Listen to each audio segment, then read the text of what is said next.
Hi, hello, good morning everyone.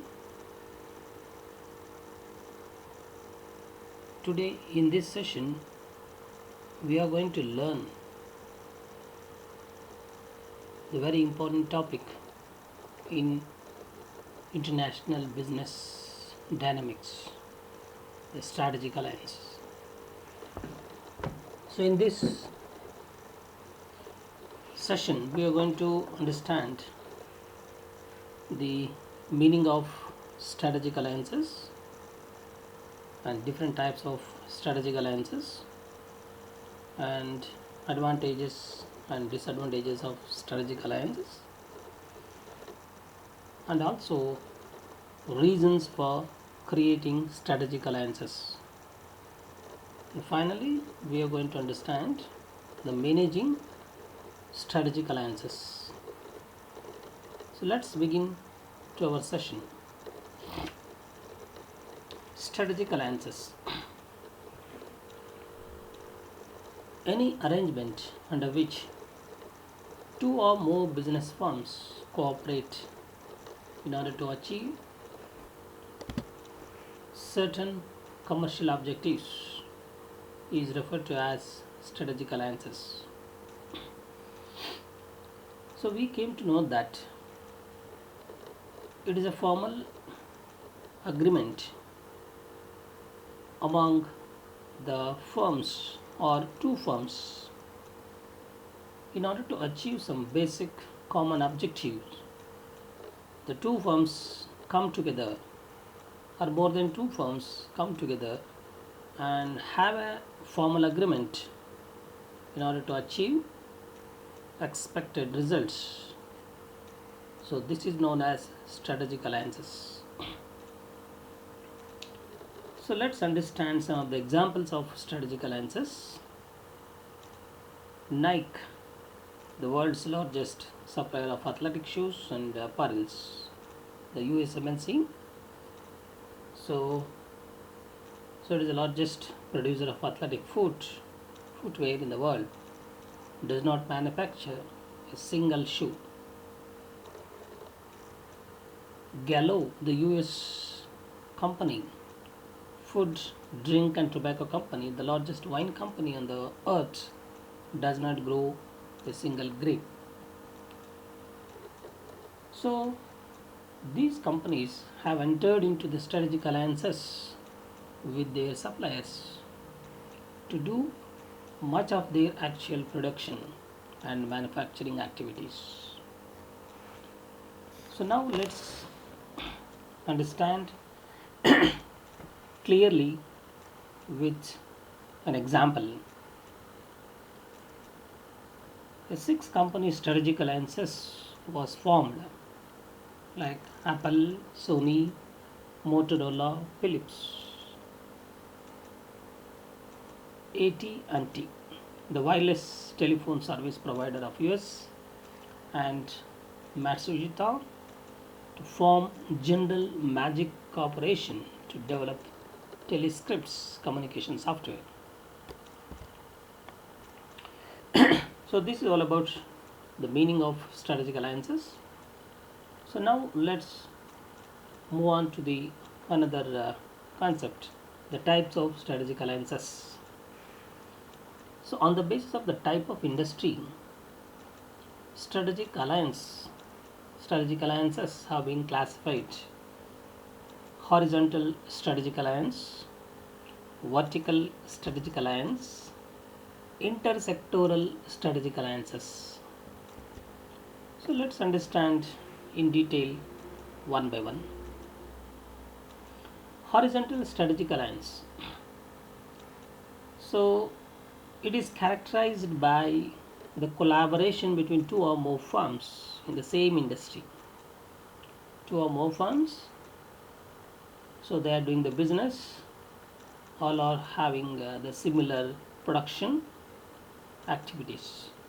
For example, the partnership between Sina Corporation and Yahoo in order to offer online action services in China. So both Sina and Yahoo, so they are in the same field. So both the largest producers in the telecommunication, so they came together and to offer the online action services in China. Another type of strategic alliance is vertical strategic alliance. So this is being characterized by collaboration between two or more firms along with vertical chain of industry. Example, Caterpillar, the best tractor company in US, sells machinery engine, financial products and insurance to customers, diesel and natural gas engines, provision of manufacturing services to Land Rover. So this is the best example for vertical strategic alliances. And third important category of the strategic alliances is intersectoral strategic alliance. So this type of alliance, it is characterized by the collaboration between two or more firms, neither in the same industry nor related to each other through the vertical chain. Example, the cooperation of Toys R in US with McDonald's in Japan, resulting in Toys R US stores with built-in McDonald's restaurants. So this is the best example for intersectoral strategic alliances. So the US company and McDonald's both are not there in the similar field. So on the basis of the capital commitments, strategic alliance has been classified as joint venture. So this is another type of alliance between two or more firms. Create a legally independent company to share some of their resources and capabilities to develop a competitive advantage. So that is joint venture program. Second, equity strategic alliance. This is an alliance in which two or more firms own different percentages of the company they have formed by combining some of their resources and capabilities to create a competitive edge. So third, non-equity strategic alliance. So this is a type of alliance in which two or more firms develop a contractual relationship to share some of their unique resources and unique capabilities to create some competitive edge. Fourth, the global strategic alliances. So this is another type of strategic alliance between two or more firms, two or more companies across the national boundaries and increasingly across industry. Sometimes formed between company and a foreign government or among the companies or among the governments in order to have the production, marketing and take up some projects. So this is known as global strategic alliances. So now let's understand the advantages and disadvantages of strategic alliances. Firstly, so this may facilitate entry into the foreign market. So many firms feel that if they are to successful enter the Chinese market, they need a local partner who understands the local conditions and environment in better, has good connections with the localites. So that is important to enter into the foreign trade, foreign market and conduct the business operations successfully. For example, in 2004, Warner Brothers, an American entertainment company, California, entered into a joint venture with two Chinese partners to produce and distribute the films in China. So this we came to know that the business firms will be strong enough to do the business operations in foreign land, so with the any type of strategic alliances. So that is advantage. Second, so this alliance allows the firms to share the fixed costs.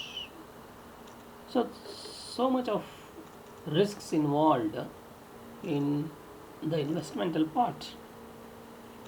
So in order to develop the new product and processes in the foreign countries or in the same industry, the strategic alliance is required in order to have the share of the risks. For example, in late 2004, Cisco Systems, the world's largest manufacturers of internet routers, American MNC, entered into an alliance with Fujitsu, the Japanese computer electronics and telecommunication equipment firm, to jointly develop next generation high-end routers for sales will be in Japan. So this is the best example. Both Cisco and Fujitsu, so both of them entered into the strategic alliance and to do the business in Japan. So thereby the investment in other foreign land will be having the risk. That risk has to be shared between the countries when they are come together and have the strategic alliance to do the business in some other foreign country. Another advantage, it is a way to bring together complementary skills and assets that neither the company could easily develop on its own. So there are several firms which are having their own extraordinary skills and extraordinary assets they own. So in order to utilize such skills and assets, the company has to enter into the strategic alliance to do the business in foreign land. Example, in 2003, Microsoft and Toshiba established an alliance aimed at developing embedded microprocessors so that can perform a variety of entertainment functions. In an automobile, the processors will run a version of Microsoft Windows. So this is the best example how the Microsoft is having some assets and skills with the collaboration of Toshiba, and how they produce what we call Microsoft and the production taking place in the field of telecommunication. Another important advantage, so this alliance makes sense to form an alliance that will help the firms to establish technological standards for the industry that will benefit for both the firms. For example, in 1999, Palm Computer, Trio Smartphones and Centro Smartphones Company, the leading maker of personal digital assistants, PDAs, entered into an alliance with Sony, under which Sony agreed to license and use the Palm's operating system in Sony PDAs. So this is another type in which so some companies are having technologically standard in the industry, best in the industry, so they facilitate to do the business in other countries with collaboration. Of course, there are some disadvantages also. So these alliances, such alliances gives competitors a low cost route to new technology and market. For example, a few years ago, many strategic alliances between US and Japanese firms were part of an implicit Japanese strategy to keep high paying, high value added jobs in Japan while gaining the project engineering and production process skills that underlie the competitive success of many US companies because of the strategic alliances with the Japanese uh, business houses, and thereby the low cost route has been utilized by the US firms to enter into the Japanese companies' alliances. Some argued that Japanese success in the machine tool and semiconductor industries was built on US technology acquired through strategic alliances only. The US managers were aiding the Japanese by entering alliances that channel the new inventions to Japan and provide a US sales and distribution network for the resulting products in the long run, and the result is to hollow out US firms, leaving them with no competitive advantage in the global marketplace, and thus the Japanese firms have got the advantage. So thereby, so Japanese success in the machine tools and semiconductors that has happened because of the US technology. And alliances have risks. Unless a firm is careful, it can give away more than it receives. What are the advantages the company X receives entering the strategic alliance with Y? Okay, how carefully the X company is able to have the alliances with the Y company. So therefore, the strategic alliance is also having certain disadvantages. Now let's begin to learn some of the reasons why the strategic alliances is being made. The growth strategies and enter the new market. That is very important. In order to enter into the new market, new country, so it is inevitable for certain firms to enter into the strategic alliance with the localized or with technologically advanced companies. So in order to obtain the new technology, some companies are being entered with the US and Japanese firms, and thereby utilizing such technology they do the business operations in another third country. Reduce the cost of outsourcing. That is very important. The cost of outsourcing will be high when by individually any company do the business in any foreign land. Reduce financial risks and shave costs of research and development. Huge expenses incurred in order to make the research and developmental infrastructure. So that can able to reduce with the collaboration of any high technological companies. Achieve and ensure the competitive advantage. Knowledge transfer between the countries, between the companies, and market development will be happening because huge business firms come together and conduct the business operations in other foreign or third country. So thereby market expansion, market development will be easy for such companies which is being entered into the strategic alliance with some other company.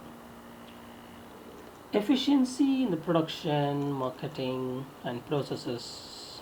So that will be the reason why the companies are going to have the strategic alliances to satisfy the customer's demand.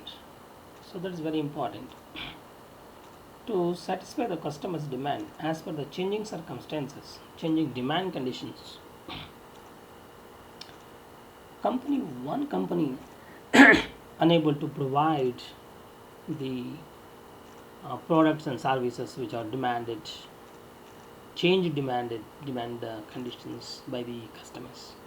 So that will be possible to have an alliance with some other high-end companies. Use access capacity. Some companies like US and Japanese in technology, Japanese companies are having more capacity to conduct the business operations, but the market is limit for them.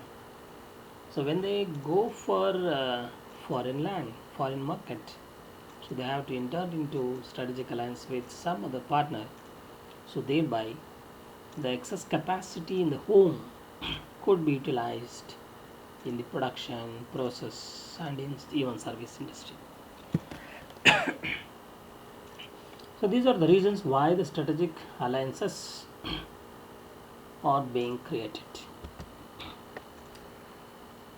So managing strategic alliances, again, the important topic for the examination point of view. The senior management commitment is required in order to manage the strategic alliances.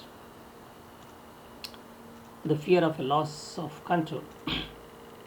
Xerox is an example of a company which has demonstrated a high level of senior management commitment to strategic alliances. Xerox even has executives with titles such as Senior Vice President, Corporate Strategic Alliances, and Vice President, Worldwide Alliances they have.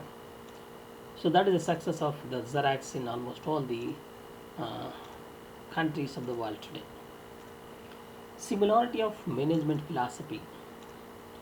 So that is required because both two companies are come together to have the strategic alliances to produce something. They must be having both the companies must be having the both philosophy and that is target aims and objectives. Okay, effective and strong management team is required in order to have the success in the strategic alliance.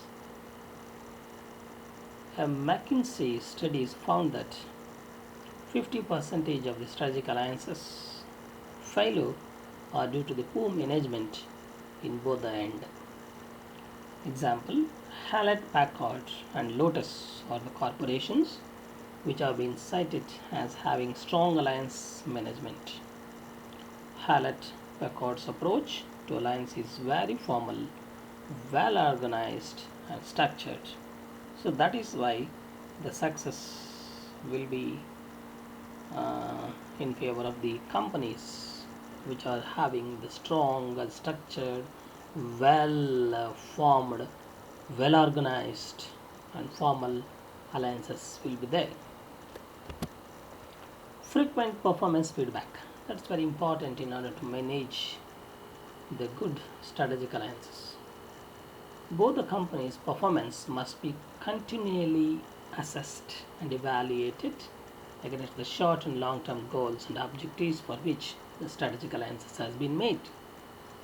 For this, it is important that the goals of the alliance be well defined and measurable.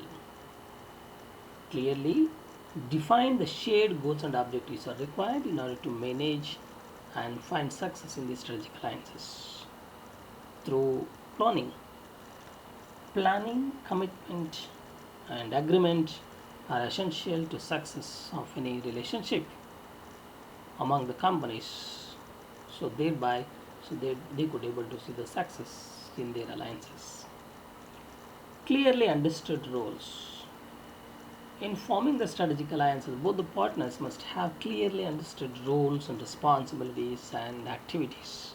So that is very important in order to have the success in the alliance. International version.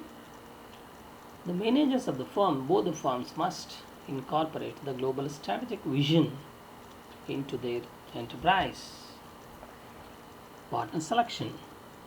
A successful alliance requires the joining of two competent firms seeking a similar goals and objectives, and both must be having the intent to their success.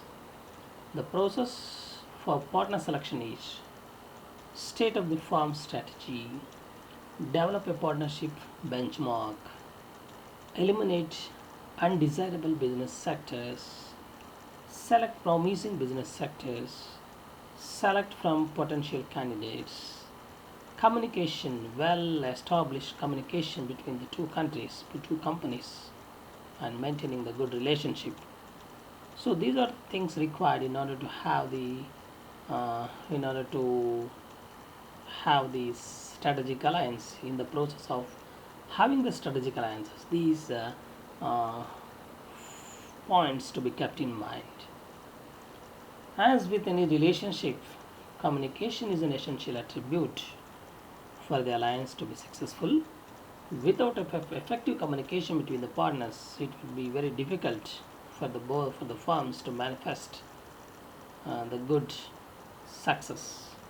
Good communication practices is required in order to see the success in the uh, production process and some other activities.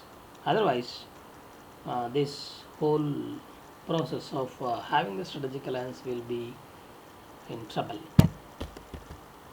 Thank you very much. Thank you for listening. Have a good day.